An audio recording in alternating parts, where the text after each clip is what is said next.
Libur panjang, Natal dan Tahun Baru membuat volume kendaraan yang melintas di jalan lintas timur Sumatera dari Lampung menuju Palembang dan sebaliknya hingga Jalinteng dari Palembang menuju Prabu Muli mengalami peningkatan arus hingga 20%. Kepala Pos Pelayanan Eksit Tol Palindra, Ibda Afif mengatakan, untuk peningkatan jumlah kendaraan yang melintas di jalan lintas Sumatera pada liburan panjang Natal dan Tahun Baru kali ini sudah terjadi sejak sore kemarin, lalu bertambah hingga malam hari. Kendaraan yang melintas sendiri didominasi oleh kendaraan roda 4 yang datang dari luar Sumatera Selatan. Selain itu, peningkatan jumlah kendaraan juga terjadi saat memasuki gerbang tol Eksit Indralaya Palembang.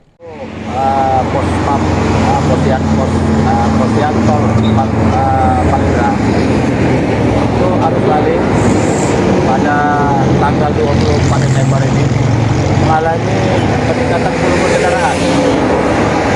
Dan dapat dipastikan ya arus balik lancar, aman. Dan untuk kejadian sementara ini nihil. Belum ada laporan.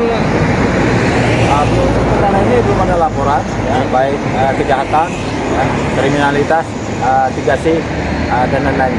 Bergabung dengan pihak terkait yaitu stakeholder dari TNI, ya, Dishub, Pol PP dan kesehatan.